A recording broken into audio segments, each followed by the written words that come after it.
So let me tell you the story about PayPal. The day after our story of being canceled by Facebook and Shopify made national news on Newsmax, we were on the Rob Schmidt Tonight Show. We did so well on the Rob Schmidt Tonight Show that we had an incredible outpour of support. We had about 300 sales. We had about 200 phone calls that night and into the morning of people just reaching out and giving us support. So that night was the first night in a couple months since we've been canceled that we actually slept a little bit. I mean, we were so excited that we hardly slept, but we actually weren't thinking that we were going to lose our business, possibly lose our home. We slept well. The next morning we woke up, we immediately got to work, figured out how much wood we're going to need, how many screws we're going to need, how much paint we're going to need, and started putting together an order list so that we could get out there and get to work for these new customers.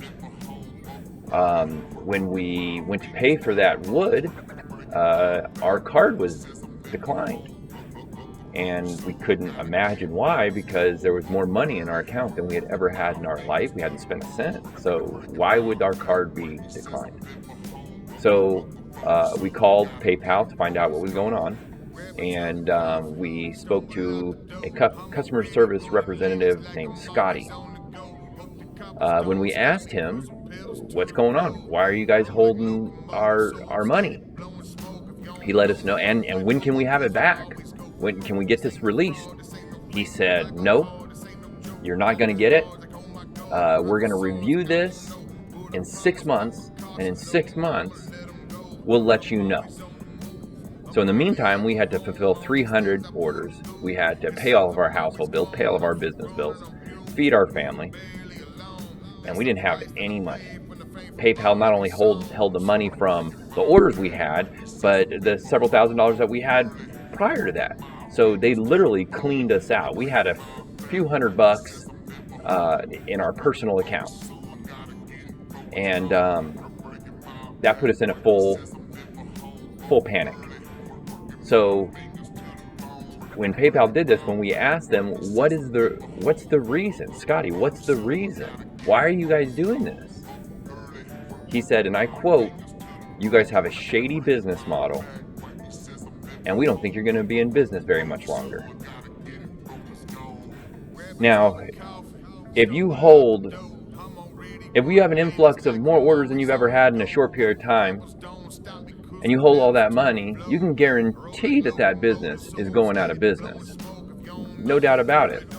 So it wasn't, what he was saying wasn't as a matter of fact, it was a guarantee. It was a threat. That's what it was.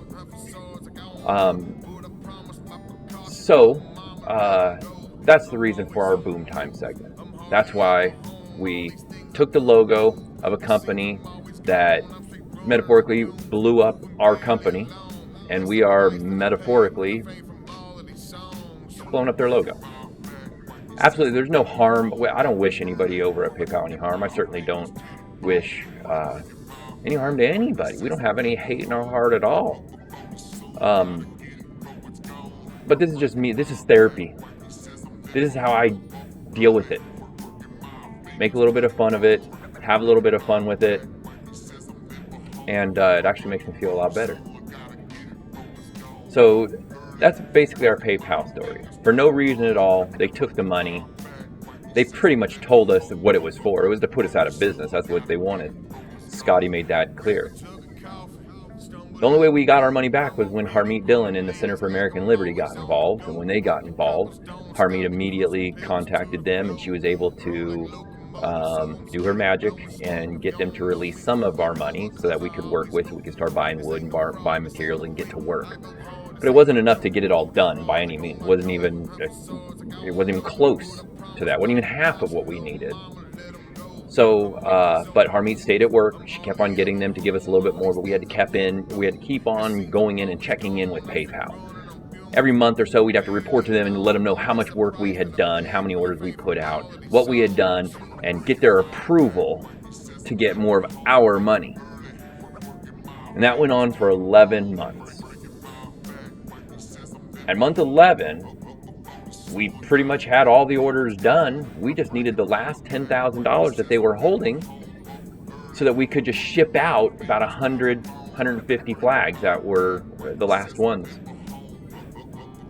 And when Harmony called them, they basically said, we're not giving that last $10,000 back unless they sign a non-disclosure agreement. A non-disclosure agreement. But they said that we were the shady ones. We were the shady ones. We didn't ask for a non-disclosure agreement. We didn't ask for our story not to be told. We weren't hiding anything. PayPal did. PayPal wanted this story buried. They didn't want anybody knowing about what they had done. That's why they wanted a non-disclosure. That's why you have a non-disclosure, because you're embarrassed, because you know you got something to hide. That's what non-disclosures are for. And that's why they wanted it. They didn't want me doing this. But I'm doing this. I'm going to tell everybody for as long as I can. Now, there is one way out. I'll stop talking about PayPal. PayPal has a huge opportunity to make some good. Dan Schulman, you can come talk to me, person to person.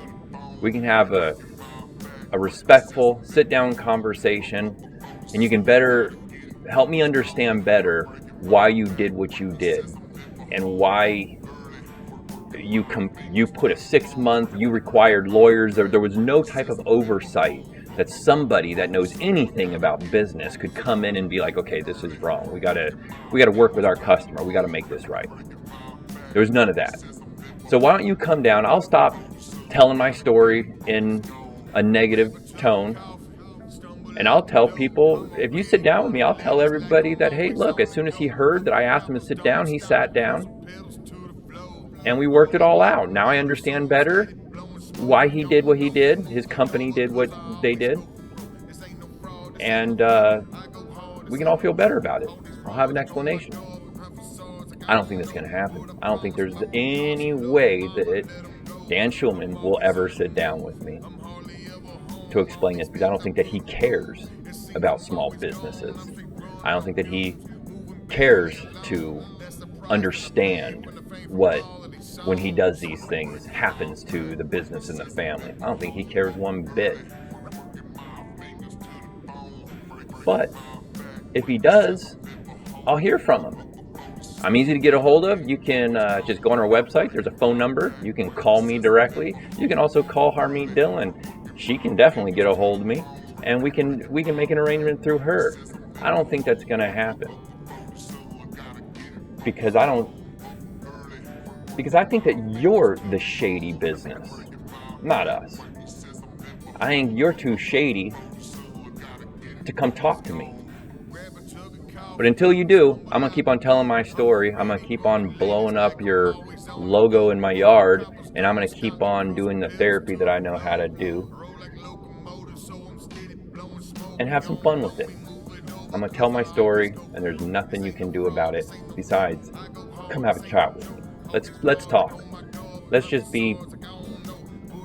try to have a productive conversation, a respectful conversation, and then I will tell the world what a great guy you are and what a great business you have. But until then, you're a shady man, runs a shady business. You're not patriotic. You're definitely not pro-America. You're definitely not pro-free speech. You are an endorser of cancel culture. That's what you are.